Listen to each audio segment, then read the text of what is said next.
This channel does not promote any violent, harmful, or illegal activities. All content provided by this channel is meant for an educational purpose only. সকলের এই নতুন বছর খুব ভালো কাটুক, ঈশ্বর সর্বশক্তিমান আল্লাহ সকলকে ভালো রাখুক। আপনারা জানেন আমরা নভেম্বর মাসে একটা কনফারেন্স আমতলা প্রেক্ষাগৃহে করেছিলাম। সেখানে প্রায় 1200 ডাক্তার বন্ধুরা বিভিন্ন জায়গা থেকে, তারা বিভিন্ন জেলা থেকে, কারোর উত্তর 24 পরগনায় বাড়ি, কারোর দক্ষিণ 24 পরগনার বাড়ি, কারোর কলকাতা, কারোর হাওড়া, কারোর হুগলি, কারোর নদিয়া, কারোর বাবার জঙ্গলমহলের দিকে ঝাড়গ্রাম, পশ্চিম মেদিনীপুর, বাঁকুড়া, পুরুলিয়া, উত্তরের কুচবিহার, সুদূর জলপাইগুড়ি, আলিপুরদুয়ার, মুর্শিদাবাদ, মালদা, উত্তর দিনাজপুর, দক্ষিণ দিনাজপুর থেকে প্রায় 1200-রও বেশি ডাক্তার আমাদের এই ডাকে সাড়া দিয়ে সশরীরে উপস্থিত হয়ে এই যে আমাদের প্রকল্প আজকে আমরা শুরু করলাম সেবাশ্রয়, যেখানে আমরা ডায়মন্ড হারবার লোকসভা কেন্দ্রের বিস্তীর্ণ এলাকা জুড়ে প্রায় আগামী 75 দিন ধরে প্রত্যেকটা বিধানসভায় 10 দিন করে এবং গড়ে প্রত্যেকটা বিধানসভায় 40 থেকে 45টা স্বাস্থ্য শিবির আমরা আয়োজন করেছি। আমরা এটা 30 তারিখ বলেছিলাম আমতলার সেই সভা থেকে, যেহেতু এটা একটা বিশাল কর্মযজ্ঞ, আমরা 1 মাস সময় নিয়েছিলাম এবং নতুন বছরের সাথে সাথে আমি প্রতিবারই চেষ্টা করি, নতুন বছর মানে নতুন দায়িত্ব। বিশেষ করে আমরা যারা নির্বাচিত জনপ্রতিনিধি, আমাদের এটা কর্তব্য দায় দায়িত্বের মধ্যে পড়ে যে মানুষকে পরিষেবা থেকে শুরু করে মানুষকে সুরক্ষিত রাখা, ভালো রাখা, কোনো রকম বিপদে আপদে আমাদের সামর্থ্য মতো তাদের পাশে এসে দাঁড়ানো।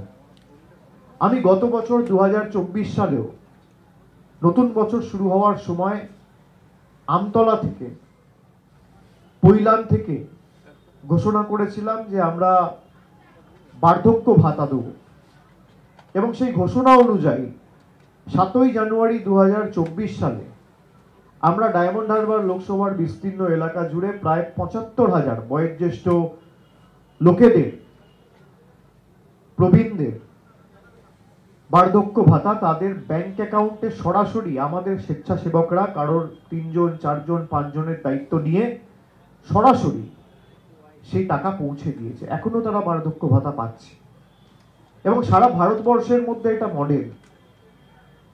অনেকেই বলেছিল সামনে নির্বাচন, সেই জন্য অভিষেক বন্দ্যোপাধ্যায় এটা করছে। সংবাদ মাধ্যমের অনেক বন্ধু বলেছিল, বিরোধীরা বলেছিল এবং তাদের বলার অধিকারও আছে।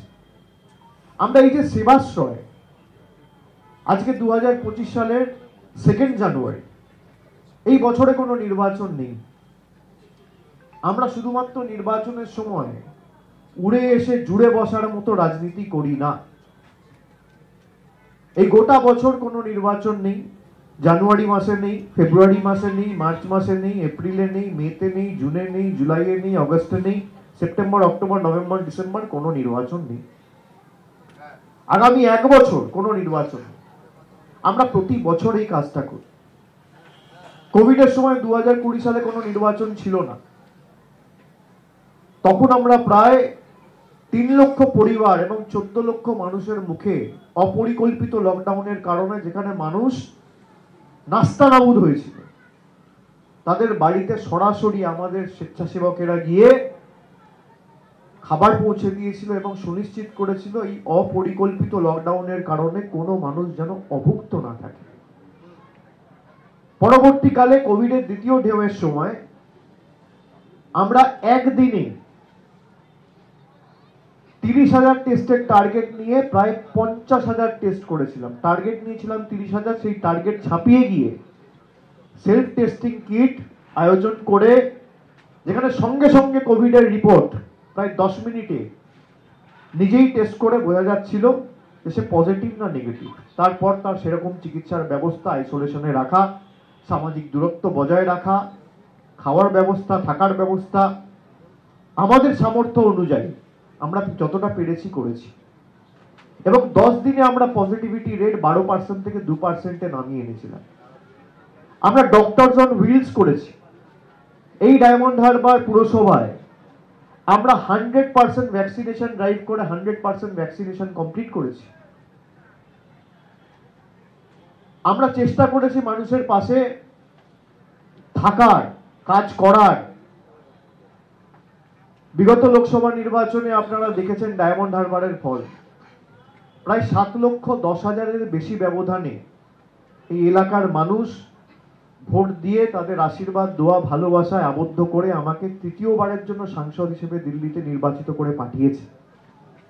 আমাদের সকলের দায়িত্ব, দায়বদ্ধতা, কর্তব্য রয়েছে। আমরা চেষ্টা করেছি যে সেই ভালোবাসার ঋণকে কিভাবে পরিশোধ করা যায়, সেই কৃতজ্ঞতার ঋণকে কিভাবে পরিশোধ করা যায়, সেই আশীর্বাদকে কি করে মানুষের পাশে দাঁড়িয়ে মানুষকে ভালোবাসার হাত বাড়িয়ে মানুষের পাশে দাঁড়ানো যায়। আমরা প্রতি বছর চেষ্টা করি।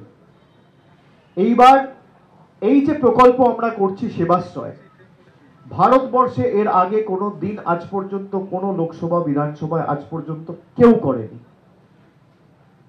First time. ডায়মন্ড হারবারে 7টা বিধানসভা, 71টা গ্রাম পঞ্চায়েত, কলকাতা পুরসভার যদি আমি 6টা ওয়ার্ড ধরি তাহলে এইদিকে 4টে পুরসভার সাথে প্রায় 93টা ওয়ার্ড এবং প্রায় 300টা ক্যাম্প আগামী 75 দিনে আয়োজন করা হবে। ডায়মন্ড হারবার বিধানসভায় 40টা ক্যাম্প আয়োজন করা হয়েছে, যেখানে একটা মডেল ক্যাম্প রয়েছে এবং 39টা সাধারণ ক্যাম্প রয়েছে। প্রত্যেকটা বিধানসভায় একটা করে মডেল ক্যাম্প থাকবে এবং বাকিগুলো সাধারণ ক্যাম্প থাকবে। আমি আপনাদের অবগত করার জন্য সাধারণ ক্যাম্প এবং মডেল ক্যাম্পে কি পরিকাঠামো রয়েছে এবং কি পরিষেবা রয়েছে সেগুলো একটু বিস্তারিত আপনাদের জানাচ্ছি। সাধারণ ক্যাম্প যেখানে থাকবে সেখানে সমস্ত রোগীদের জন্য পরিকাঠামোর দিক দিয়ে একটি করে রেজিস্ট্রেশন ডেস্ক, একটি করে হেল্প ডেস্ক থাকবে। প্রত্যেকটা সাধারণ ক্যাম্পে 2টি করে ডাক্তারদের ডেডিকেটেড চেম্বার থাকবে। ডাক্তারদের জন্য বিশ্রাম করার আলাদা কক্ষ থাকবে। সমস্ত রোগীদের জন্য একটা ওয়েটিং এরিয়া অর্থাৎ প্রতীক্ষালয় থাকবে। সেখানে চিকিৎসার জন্য একটা ডেডিকেটেড এরিয়া থাকবে। বিনামূল্যে ওষুধ সরবরাহ করার জন্য ফার্মেসি থাকবে। প্রতিটি বিধানসভায় আনুমানিক 40 থেকে 45টা শিবির হবে। আজকের তারিখ পর্যন্ত অর্থাৎ 2 জানুয়ারি 2025 এখনো পর্যন্ত আমরা যে সিদ্ধান্তটা নিয়েছি যে 2 তারিখ থেকে অর্থাৎ আজ থেকে আগামী 11 তারিখ অবধি ডায়মন্ড হারবারে প্রায় 41টি শিবির হবে। তারপরে আমরা ফলতা বিধানসভায় যাব, যেখানে 12 জানুয়ারি থেকে 21 জানুয়ারি 40 থেকে 41টা শিবির হবে। তারপরে 22 জানুয়ারি থেকে 31 জানুয়ারি বিষ্ণুপুর বিধানসভা জুড়ে প্রায় 47টি শিবির হবে। তারপরে মিটিয়াবুরুজ বিধানসভা 1 ফেব্রুয়ারি থেকে 11 ফেব্রুয়ারি সেখানে প্রায় 36টি শিবির হবে। তারপরে সাতগাছিয়া বিধানসভা 12 ফেব্রুয়ারি থেকে 21 ফেব্রুয়ারি যেখানে 45টি শিবির হবে।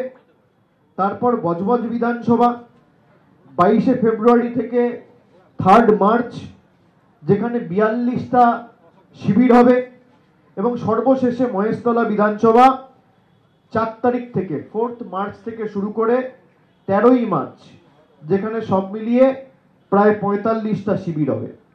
সাধারণ ক্যাম্পে যে পরিষেবাগুলো থাকছে, আমি পরিকাঠামো কি থাকছে আপনাদের বললাম। টেস্টিং এরিয়া থেকে, ডাক্তারদের চেম্বার থেকে, সহায়তা কেন্দ্র থেকে, হেল্প ডেস্ক থেকে, রেজিস্ট্রেশন ডেস্ক থেকে সব থাকছে।